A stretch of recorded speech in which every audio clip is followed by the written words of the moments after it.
नमस्कार। ओडिया अस्मितार आउ एक अध्याय रे आमे आज खोलिबा जदुमणि रहस्यर आउ एक पीढ़ी। तेबे आजिर कहानी नाटा हेउची आजी हेइथिला सेई तरकारी।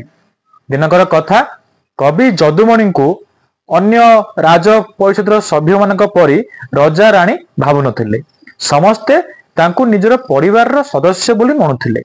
जदुमणि को मध्य अंतपुर रे प्रवेशर अनुमति मिलिथिला, कारण राणी सदाबेले तांकर सुख दुख बुझु थांती।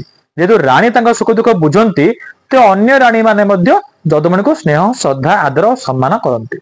दिनकर कथा राणी सहित कथबार्ता हेला बेले जड़े दासी जदुमणि को पचारिले, अच्छा जदुमणि आज आपण घरे की तरकारी हेतिला?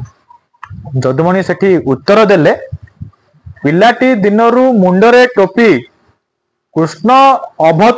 कृष्ण अवतारे मोहिले गोपी, राम अवतारे रावण मारी आज हेतिला सेई तरकारी।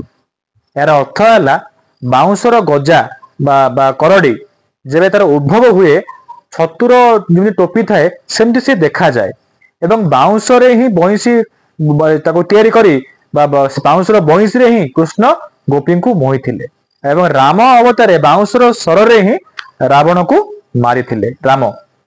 ठीक सेपरी आज मु बाउंसर गजार तरकारी खाई कांजी खाई।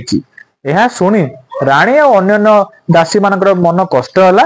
राणी तुरंत कखारु बोईतालु जो सेव अंगूर सब फलमूल एक भार करी जदुमणि घर को पठाई देले एवं आदेश देले, आगामी दिन में जदि किछि भी असुविधा हैला मते तुरंत आसी जणैबो। जदुमणि से भार नहीं घर को गले। परवर्ती मुहूर्त जो दासीटीए जदुमणि को ये प्रश्न करथिला, राजा तांको डकाई पठाइले एवं ताकू से दिन टुप्पी बोली नाम सी देले। कारण होउची टुप किना कथा कही जदुमणि को दुख को सी जानि पारिले एवं तांको दुख को सी हरि पारिले। एई थिला आजिर कहानी। आज हेइथिला सेई तरकारी। पुणी देखाबा आसंता अध्याय रे आउ एक जदुमणि रहस्य को नहीं। से जाए रहउची। धन्यवाद।